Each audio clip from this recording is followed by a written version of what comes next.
All right, so that's the first key. What's the second key? The second key is packing your case. And I'm talking here about the business case. We need to create a client-centered business case that answers those three questions. Are we getting what we need? Is it good value? And can they do it? Now, by using the nose pattern, clearly we're responding to that. But what content do we put in there? Where do we get that content? That's the tricky part. If we use generic language, if we don't really know what their real needs are, what's really worrying them, what they're looking for in terms of outcomes, it's going to sound artificial. So part of our business development or sales process has to be to learn the answers to these questions in as much specificity as possible. If we do that, people will trust us. Trust fundamentally consists of three components. People trust us when they see that we are credible, we know what we're talking about, and they like doing business with us. You know, there's high level of rapport. We're easy to talk to. We seem to respond quickly when they have a question. You know, we're good-humored, and we respect them as professionals in their own right. So if we're highly credible and we're likable, chances are there's going to be a lot of trust. What diminishes that is if it appears that what we're doing is self-serving or generic. Now, unfortunately, most sales messages, most proposals focus primarily on proving how credible we are. Let me tell you all about us. Let me tell you about our wonderful web-based online system, you know, blah, blah, blah. But actually, we need to focus first on building or maintaining rapport and minimizing risk.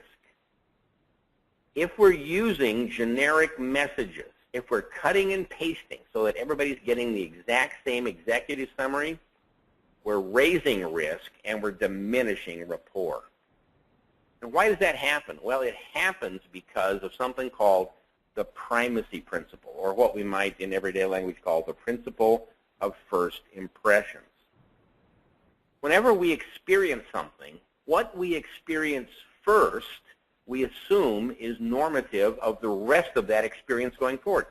If you go to a restaurant for the first time and you have a really nice greeting, the people are friendly, they sit you promptly, waiter takes your order, the food comes out, it's creative and tasty, chances are you assume it's always going to be that way. Now, statistically, if you took a course in statistics, you know that's not valid.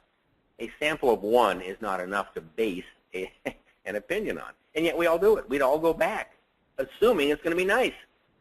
But if we went in there and we had a bad meal and service was surly and it was overpriced and maybe halfway through a cockroach crawled across the table, we're all going to assume that we don't want to go back. It's not worth it, even though that's only a sample of one.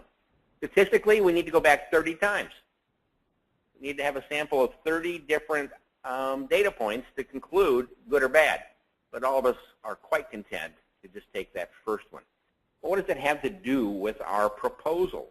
Ask yourself what's up front. Start with the title page. What's the title of your proposal? Do you know the most commonly used title in the English-speaking world is proposal? Sometimes when people get creative and they put proposal for, and then they put their product name or their service name in there. We saw that with our friends at Albion earlier. Something about integrated communication and collaboration, whatever they were selling. Oh my. How about starting and using as a title the #1 outcome the client's looking for? How about increasing working capital by improving receivables? A recommendation for ABC Company. If what they really want to do is improve working capital, your title immediately resonates. Take a look at your executive summary. What's the first focus? If we're talking about ourselves right up front, then the first impression is it's self-centered. Most executive summaries start with some variation on this cliche.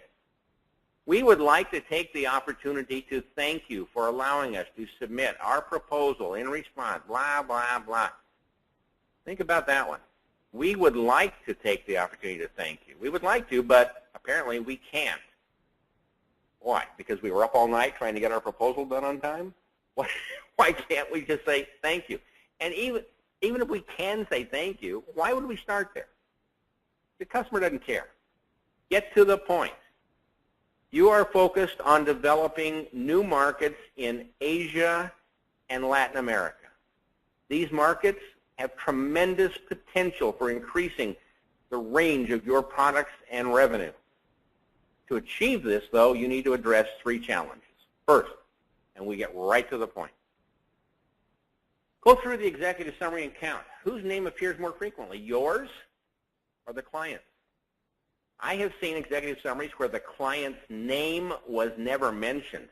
Even worse, I remember seeing one where the first line says, the following is a proposal between us and XYZ company, and then in parentheses it said, hereinafter, quote, customer. And that's the last time the customer's name ever appeared. From then on, they were customer. Oh, that was warm. That was friendly.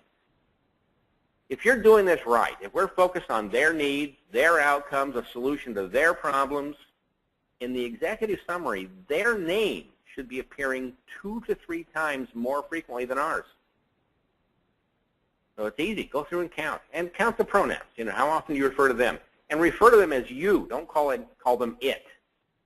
You need to address 3 problems.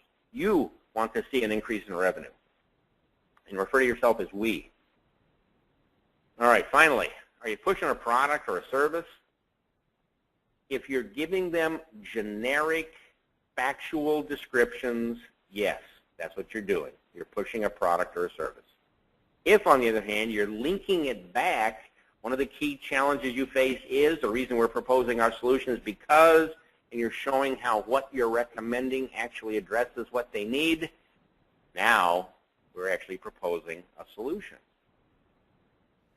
To get there, to be able to answer these questions and deliver a client-centered message, we need to be able to answer 7 questions about our client. Question number 1, well, fairly obviously, what's their problem or issue? What is it they're worried about? Here's a tip. Anytime you define the client's problem as being identical to the product or service you're offering, you probably haven't thought about it deeply enough. Working with a bank one time, and I said, what is the client's problem here? And the account manager said, well, I'd say what their problem is, what they really need is the ability to verify credit cards online. I said, really? That's the big problem? Yeah. I said, what are you guys offering? He says, we're offering the bank's facility for verifying credit cards online. I said, well, wonderful. That's a marriage made in heaven. I said, just so I understand, why do they need to verify credit cards online? And that's the second question. Probe a little deeper. Use that technique from Six Sigma. Ask why 4 or 5 times. Why do they need to verify credit cards? This account manager looked at me like I was stupid. He said, well, so they can sell stuff on the web.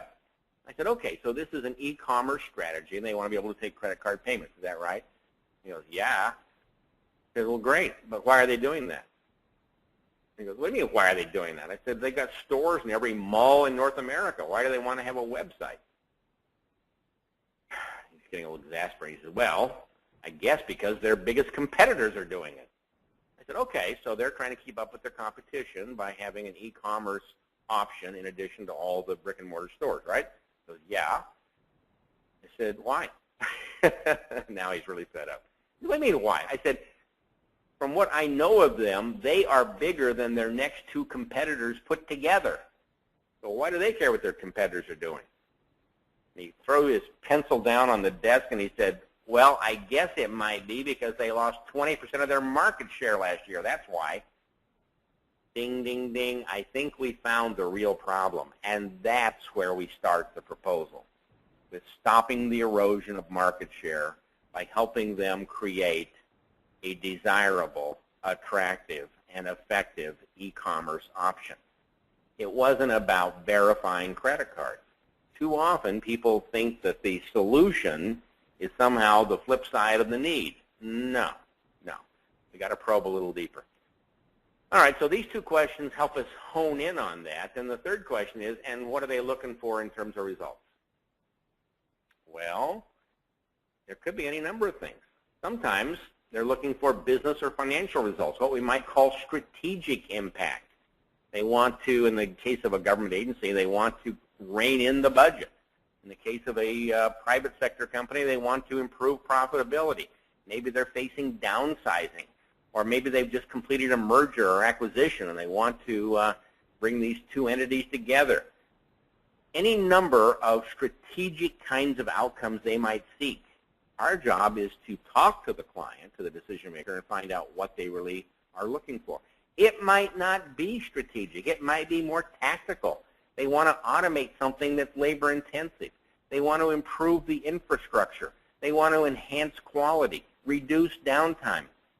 Those are technical goals, perfectly legitimate, and whereas the strategic, the business or financial goals, tend to focus on the common measures of performance that companies track to see how they're doing, technical, or what we might call tactical goals, tend to focus on issues of operating efficiency. But there's two others.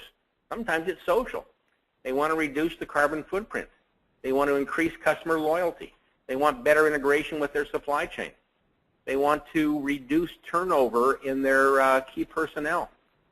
They want to enhance their supportive diversity programs. You know, these are all possibilities in the social or political realm. And again, perfectly legitimate. The mistake we need to avoid is telling them what their goal is. Rather, they tell us what matters, and then we find a way to help them get there. The fourth area of goal is that it may be personal. If you're dealing with a business owner or somebody who's got a key responsibility and they're trying to advance their career as well as advance the interests of the company or organization they work for, perfectly legitimate. Sometimes we have to make sure that personal goals don't conflict, and in a proposal, it's almost impossible to focus on personal goals as a primary outcome. It makes it too narrow.